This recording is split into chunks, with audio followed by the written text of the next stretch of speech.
There seems to be a weird misconception that Nazi Germany died with Hitler, which is wrong for two reasons. One is that Nazi Germany died far before Hitler sieged his last hail. Nazi Germany lost its last capacity to actually wage war in January during the Battle of the Bulge. After that, it was just a desperate defense to not die. One that was entirely failing by the time Hitler was in his bunker, contemplating the inevitable. And the other being that Nazi Germany as a political entity did in fact exist for 24 more whole days after Hitler killed himself, mostly under Karl Dönitz, who I'll be depicting as a clown for the rest of this because that's how I feel about him. Let's start with some historical context on the rotting corpse of Nazi Germany at this point. Welcome to Berlin. It's late April 1945. Don't get too attached to it though, because it's about to get smashed. Soviet General Marshal Zhukov and the First Belarusian Front has already penetrated the suburbs of Berlin, and the central of the city is being shelled, which is quite disheartening to Hitler, who is in the center of the city in a bunker trying not to die. As for who's actually defending Germany at this point, it's mostly Volkssturm units, which barely have uniforms, much less weapons, and you have Hitler Youth, which are literal children,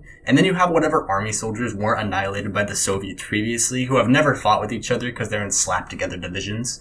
By this point, Hitler's gone from an incompetent general to crackhead insane. Hitler believed until the very end that somehow Germany would turn the tides on the Soviets and be able to win. Not to even mention the Western Allies, which were pushing through Germany like a hot knife through butter at this point. Don't worry guys, Hitler just came out of the kitchen cooking up the worst plan ever to try to relieve Berlin. So there's this mass of soldiers that Hitler liked to call Army Group Steiner, which really wasn't much of an army because it was barely equipped with any competent soldiers or equipment, but Hitler liked to think that it was going to save Germany. His plan was for Army Group Steiner to try to break through the First Belarusian Front through a salient and meet up with the Ninth Army, which was being currently stuck in a forest. The end goal of this being for them to meet up and make a massive pincer attack, which would destroy the First Belarusian Front and relieve Berlin.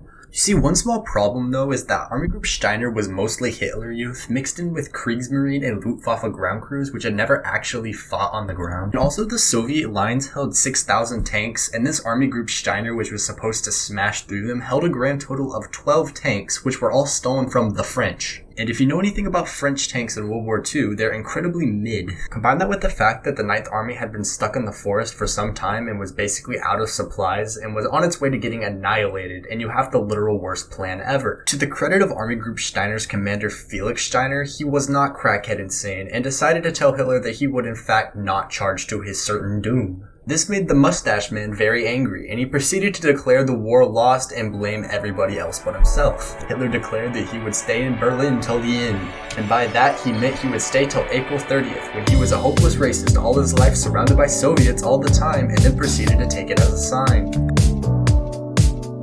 But before he did that, he outlined his last will and testimony, which, along with blaming the Jews for everything because he was Hitler, he also outlined the succession for leader of Nazi Germany. He split the position of Führer into two positions, the Reichspräsident and the Reichschancellor, because I guess now is the time to be introducing power structures into Nazi Germany. Hitler appointed Grand Admiral of the Navy Karl Dönitz to be Reichspräsident and Minister of Propaganda Josef Goebbels as Chancellor. Why exactly he split the position into two is unclear, but it's probably because Hitler thought he was that guy and that no one could replace him individually. Reichschancellor Goebbels' first action in office was to send a letter to the Soviets which informed them that Hitler had come down with a case of the deaths and that they should definitely give them a ceasefire pretty please. The Soviets, probably after laughing at the gall of the request, sent back a letter saying they would in fact not be doing that. Goebbels then decided that all was lost and that losing Hitler had him feeling lonely. He probably thought the Soviets are going to torture me, and after crying in his room, two Nazi leaders down, one to go. The Reichspräsident Karl Dönitz was in a slightly less terrible position up in Jüten in the north. Dönitz held a meeting with all the ministers who could escape Berlin, as well as Heinrich Himmler, who had technically been designated as a traitor in Hitler's will and testament for trying to surrender, but Hitler's will post-mortem really stopped mattering at this point, so he just got to hang around. The reason for this is that Dönitz assumed the SS would be more loyal to Himmler than Dönitz's government, so he didn't really want to get on his bad side and end up with a coup, which is really the last thing anybody needed whenever your front lines look like a disfigured elephant. On May the 2nd, Dönitz asked Financial Minister Louis Graf Schleswig von Kreutzig to act as Chancellor after Goebbels used self-destruct. And while Kreutzig did agree to do this, he wasn't actually the Chancellor because Hitler hadn't left a line of succession for the Chancellorship, and because the Weimar Constitution was completely suspended, it didn't matter, so they just kind of pretended he was the Chancellor. But first, the British Second Army was just getting a little bit too close to Jüten, and the Dönitz government fled even farther north to the Merrimack Naval Academy at Flensburg near the Danish border, where the government would get its contemporary name. I wish the contemporary name for the Flensburg government was the Circus because they're both synonymous. Upon arrival, Dönitz started shuffling his cabinet around, trying to exclude literally every notable Nazi he could, besides Albert Spiel because they were buds. He did this because he didn't really want anybody to question his authority, and anybody who with a power base that could question his mandate to lead Nazi Germany in May 1945 had to be stopped. Heinrich Himmler had no position in the government, but he still went to meetings and kind of hanged around Flensburg, and they just kind of let him because they didn't want to piss him off. So yeah, Heinrich Himmler had no power and all the power at the same time. Not to remotely say that Dönitz was filling his cabinet with saints who were ignorant to Nazi crimes. Dönitz included a bunch of dudes who were responsible for the execution of the Holocaust, as well as the systematic starvation of people in the eastern territories Germany had occupied. So yeah, not a bunch of Red Cross adherents for sure. Making things slightly more awkward, a bunch of prominent Nazis just started trickling into Flensburg because they had literally nowhere else to go. One of these was Josef von Ribbentrop, the former Minister of Foreign Affairs, who had signed the peace deal with the Soviet Union, which they then proceeded to violate by invading them. Alfred Rosenberg also showed up. He was the guy in charge of screwing around in the Eastern Territories. He starved a lot of people. Not a great guy. Dönitz was also struggling to exert his authority as the supreme commander of the German army because most of the German army was isolated from Flensburg, and also they were too busy trying to fight west to surrender to care what the Flensburg people had to say. All the German forces in Italy, as well as the 12th Army, surrendered without orders to do so on April 29th and May 4th, respectively. Making things way worse is the fact that the Americans and the Soviets had just split Germany into two by meeting up at the Elbe River, so now pretty much the entire southern pocket of Germany was isolated from what its official orders were supposed to be. I'd assume that Dönitz knew that this was a lost cause far before this point, so he started trying to conditionally surrender to literally anybody who would listen to him, besides the Soviets of course, because Germany. He first sent Grand Admiral von Friedeberg on May the 3rd to the headquarters of British General Bernard Montgomery, and here he asked to surrender the entire Eastern Front to the British instead of the Soviets. The British saw this as the attempt to cause turmoil within the Allies that it was, as they told Friedeberg that they would not accept the surrender of anybody on the east fighting the Soviets. The British, however, used this opportunity to convince Dönitz to surrender all forces in northwest Germany, the Benelux, and in Denmark. On May the 5th, when this took effect, it basically caused the Flensburg government to be entirely defenseless and at the mercy of the British. Luckily for Dönitz, Winston Churchill found value in a rump Nazi government existing simply to facilitate an organized surrender. It kind of sums up the sad state of Nazi politics at this point. It was basically a power struggle on who had the authority to surrender. On May the 6th, the Dönitz authorized the surrender of all forces in the southwest to the Americans, effective May the 6th. Dönitz also attempted to position Army Group Center, which had been engaged with the Soviets, to head for the Sudetenland when it seemed that the Americans under General Patton were heading. But unfortunately, Prague sprung a leak, which made Czechia unattractive to try to fight in at this point, so Eisenhower ordered Patton to stop advancing.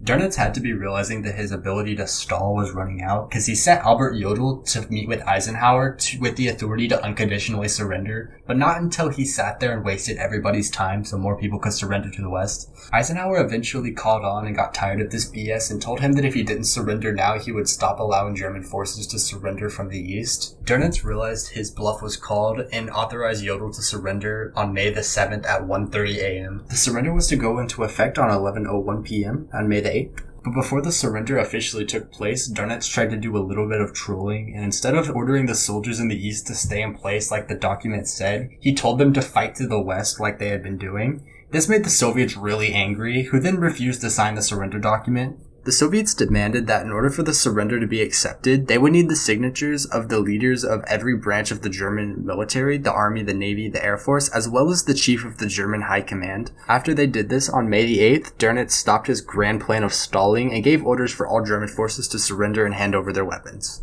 So that must be the end of it, I hear you ask. No, the Flensburg government kept existing for 14 more days. Because you see, the document signed that surrendered Germany, the German instrument of surrender, only surrendered the armed forces. There was nothing that said that the Nazi government didn't exist anymore, so Flensburg was still existing. So Dönitz and his cabinet kind of existed in a weird political limbo, serving as an allied mouthpiece to tell Germans to surrender.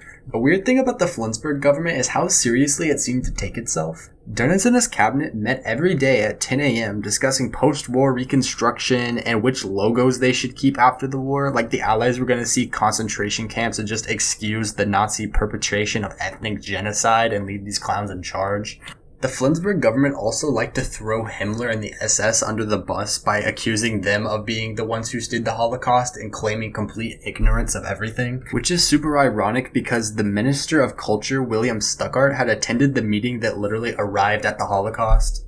Stalin and Eisenhower were really tired of listening to the clowns and wanted to take Dönitz and his motley crew prisoner, but Churchill resisted because he saw their value in an orderly surrender, as well as an excuse for the British to stay in Denmark because they feared the Soviets might try to enter it. But because Flensburg was in the British zone, there wasn't much the others could do about it, so they just kind of spun their wheels about how innocent they were while flying their swastikas and greeting each other with Nazi salutes. On May the 12th, a joint American-British headquarters was established on a boat called Patricia on the Flensburg harbor to make sure that Dönitz didn't try anything too silly. But the real comedy is that the Flensburg cabinet was stationed there before the British and Americans got there, and they literally kicked them out to use their boat to spy on them. The American-British headquarters held meetings with Flensburg authorities regularly, but all that talking to Dönitz proved is that he had literally no authority anywhere. By May the 20th, all meaningful German armed resistance had surrendered, and Churchill was satisfied that the Soviets weren't going to enter Denmark, so he removed his protection of Flensburg. The Soviets slammed the arrest Dönitz button I assume was lying on Marshal Zhukov's desk, and the Supreme Allied Command approved doing this on May the 21st. Finally, on May the 23rd, British tanks and troops entered Flensburg and arrested the Germans there as prisoners of war, taking Dönitz's entire cabinet and the leaders of the military branches prisoner. However, not before Grand Admiral of the Navy von Friedeberg took a cyanide pill and barely escaped justice. And with literally no resistance whatsoever, Nazi Germany was no more. Dönitz was indicted as a major war criminal and tried at the Nuremberg trials, but he was able to finagle a myth that he was somehow no ideologue of National Socialism, despite everybody in the party knowing him as one of the guys who were the most down with Hitler till the end. He claimed ignorance of the Holocaust despite being in attendance of the Posen speeches in 1943 where Himmler said, and I quote, "I am now referring to the evacuation of the Jews, the extermination of the Jewish people. It is one of those things that is easily said. The Jewish people are being exterminated, says every party member. This is very obvious. It's our program. Elimination of the Jews. Extermination. We're doing it. Ha, a small matter." End quote. Oh yeah, but he knew nothing of the Holocaust, of course. Dönitz was eventually convicted on charges of initiating a war of aggression and crimes against the laws of war, but he was found not guilty of crimes against humanity. He was sentenced to 10 years imprisonment where he staunchly refused to show any regret for his actions while in and after leaving prison. He told his former fellow Nazi Albert Spiel that it was in fact not the Americans who wanted him in jail, but the Jews. After serving his sentence in prison, he retired to the quiet village of Amhöhle in West Germany where he died in 1980.